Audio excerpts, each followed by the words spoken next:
ورحمة الله وبركاته. متابعين القناة كلكم حبايبي عاملين ايه؟ وحشني جدا.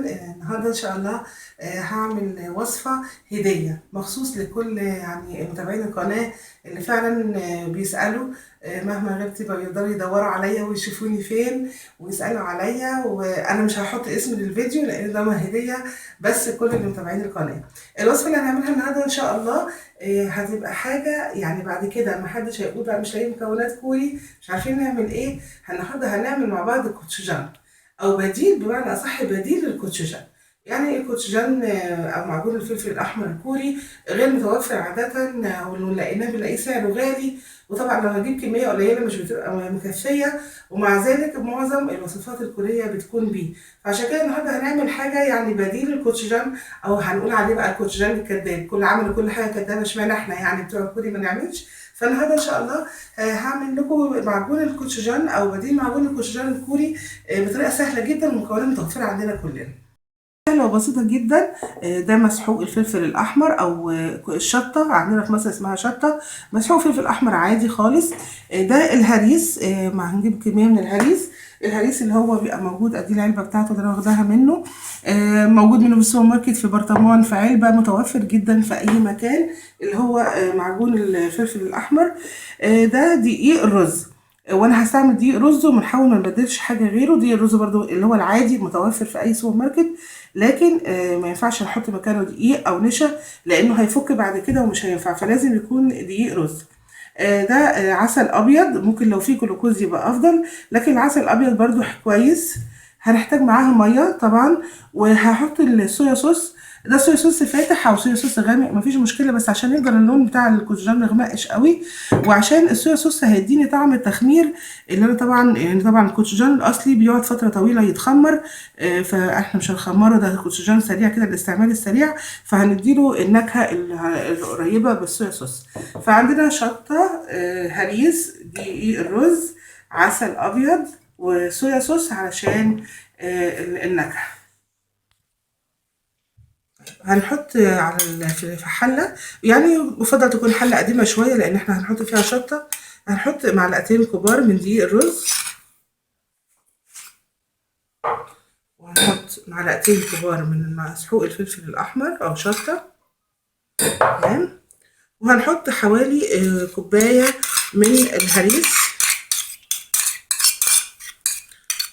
احنا قلنا ده سريع يعني هنستعمله على طول.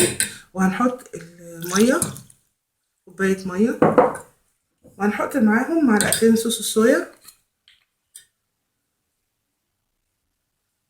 او 3 برضو، هيديني طعم مش مشكله.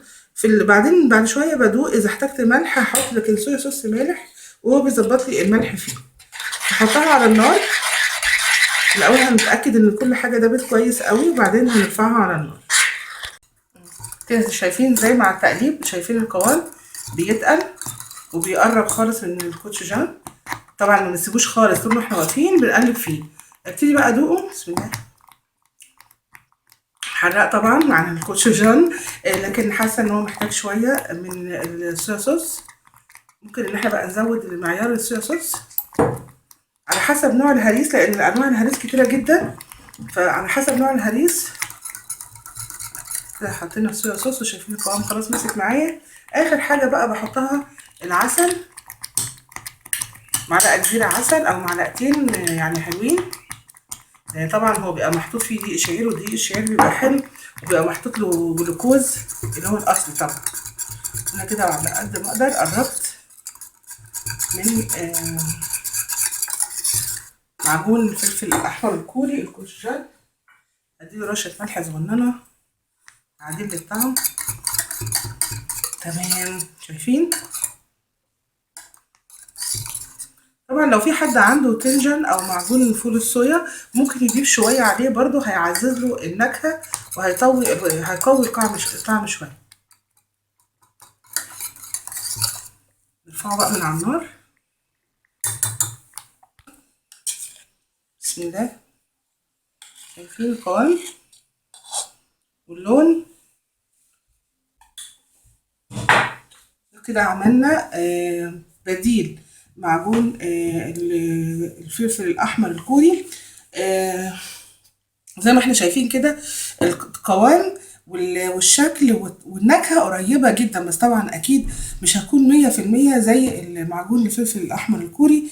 لكن كده إذا في عندي وصفة أنا ممكن أستعمل ده، هيديني يعني بنسبة 80% نفس النتيجة بتاعت معجون الفلفل الأحمر. يا رب تكون الهدية عجبتكم وتقبلوها مني. معجون الفلفل الأحمر الكوري أو بديل معجون الفلفل الأحمر الكوري مع بديل الكوتشجان. ربنا يعني ينفعنا وينفعكم بالفيديو، والسلام عليكم ورحمة الله.